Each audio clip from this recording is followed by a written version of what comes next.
Ciao a tutti, sono Claudio e bentornati sul mio canale.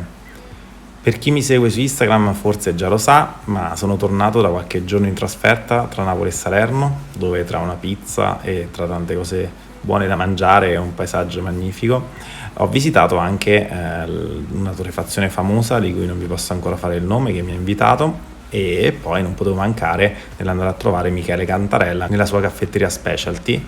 E Michele Cantarella, come sapete, se avete già visto l'intervista che ho fatto a lui qualche tempo fa, è un trainer dell'Espress Academy, inoltre gestisce la caffetteria specialty di Castorino lungo il corso principale di Salerno, e quindi ho approfittato di lui per farmi spiegare che cos'è uno specialty coffee e soprattutto di farmi degustare qualche caffè speciale e magari farmi una ricetta estiva del caffè che potessi replicare a casa. Quindi vediamo com'è andata.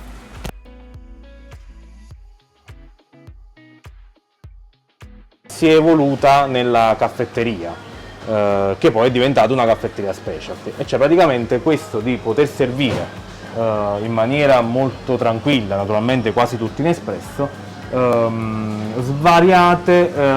svariate tipi di caffè, dal classico che è un 70 arabica 30 robusta, a 200% arabica che sono un gold che è un Indonesia, Africa, Sud America, un biologico isola di Sumatra, e poi le singole origini. Non sto qui ad elencarle perché poi cambiano in maniera molto frenetica, però partendo da qualche singola origine di robusta, delle singole origini di arabica, di cui qualche singola origine di questa naturalmente sono degli specialty.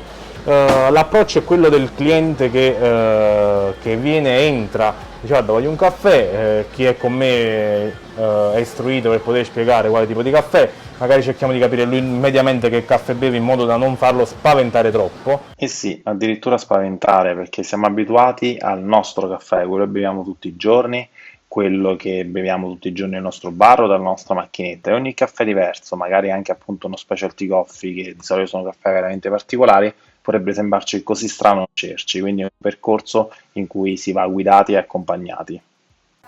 E facciamolo allora questo espresso perfetto con Michele. Prendiamo prima una bilancia di precisione che misura anche il decimo di grammo, maciniamo il caffè con il macinino che abbiamo già regolato precedentemente e poi andiamo appunto a pesare per fare la giusta dose, e poi lo andremo appunto a rendere un panetto perfetto con il tamper e il pressino.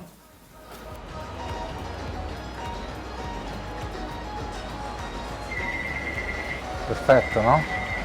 17 grammi ci abbiamo messo.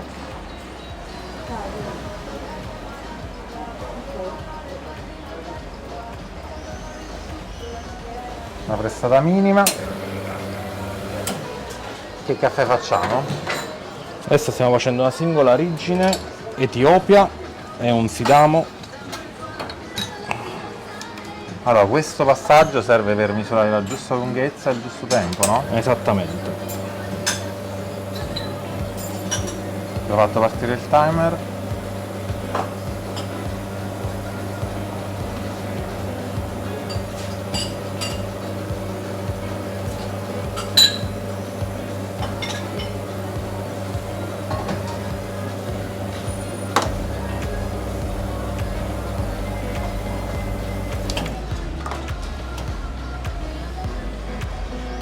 (25 secondi precisi).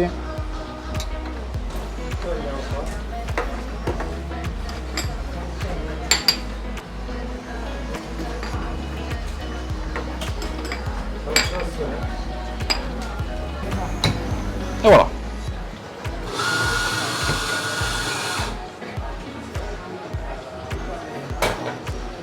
Allora, quindi questo possiamo dire innanzitutto è un caffè d'altura, no? Perché è almeno 1900 metri, Esattamente. e in più ha un contenuto di caffeina che è metà, diciamo, della media dei... rispetto alla media della robusta. Una corposità non troppo eccessiva, molto speziata come caffè, anche abbastanza dolce, ma con una relativa acidità.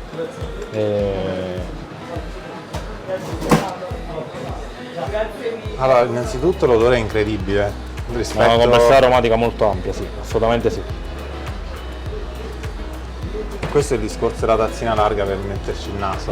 Diciamo che noi qui ci divertiamo un po' anche col fatto di quanto ti sale al naso, nel senso che usiamo delle tazze normali di questo genere qua per un espresso classico, dove sappiamo che abbiamo comunque una percentuale di arabica da noi comunque alta, parliamo di un 70-30, ma che ci sta anche della robusta, quindi c'è bisogno di una tazza abbastanza normale, deve salire l'aroma, ma neanche poi così tanto. Per poi passare a 200% arabica, praticamente mettiamo in una tazza conica, che così il profumo sale molto velocemente, quindi il vapore che esce dal caffè sale molto velocemente, fino poi a una tazza più larga, che io la chiamo tazza da degustazione, che è quella dove faccio tutte le singole origini, soprattutto quelle di arabica, dove poi puoi stare lì anche a contemplare questo caffè. La cosa bella dello specialty per quanto mi riguarda è che è vero che bevi un espresso, che magari lo devi bere in dei tempi ristretti, ma è vero anche che se questo caffè si farà freddo berrai comunque una bevanda buona, quindi magari ecco è il modo per bere un espresso anche in 10 minuti invece di mettercene 3, magari seduto con un amico e a chiacchierare e a bere un qualcosa di qualità. Lo bevi tu?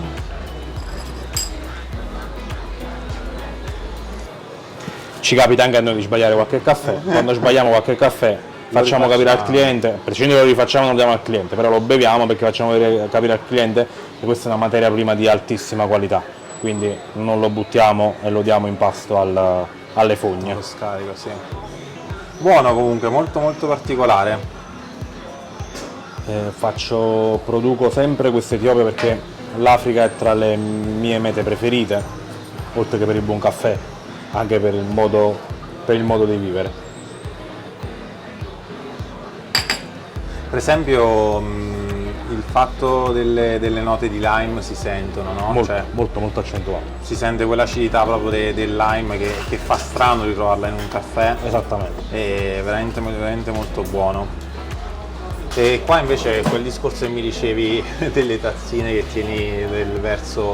Allora il discorso, sì, penso l'unico che fa specialty le tazzine in questo modo qua e non in questo, semplicemente per un fatto tecnico, logistico e di pulizia, perché praticamente sono in una traversa e vengono venti da nord, sud, ovest, est, quindi praticamente quasi 365 giorni all'anno c'è vento. Nel momento in cui vado a macinare il caffè, la stragrande maggioranza dei miei macini si trova all'altezza più alta del piano del poggiatazze. Allora, per evitare di far trovare sempre posa nel caffè, le tengo in questo modo, ma non perché si debbano tenere in questo modo. Cerchiamo di riscaldare il fondo e non la parte dove mettiamo la bocca. Tanto è vero che lo scaldatazze è quasi sempre spento, a meno che non è inverno inoltrato. Tra tutte queste miscele mi è venuta voglia però di qualcosa di fresco, perché pensiamo al caffè sempre come a una bevanda calda, invece ci sono tante ricette fresche e estive che si possono fare. E dopo questa chiacchierata ci siamo seduti e abbiamo scambiato altre chiacchiere, ma questa è un'altra storia. Ora vi lascio al video in cui vi mostro chi ha vinto di settimana scorsa il premio. Per aver commentato, essere iscritto al canale e aver lasciato un like, vediamo chi ha vinto. Ha vinto Cupis Family Golden Retriever. Complimenti Cupis Family. Scrivetemi alla mia mail, scrivetemi in macchinetta avete, sarà per me un piacere omaggiarvi un assaggio delle mie miscele. Per tutti gli altri commentate questo video, potreste essere voi che sabato prossimo alle 2 vincerete un simpatico premio. Grazie e alla prossima.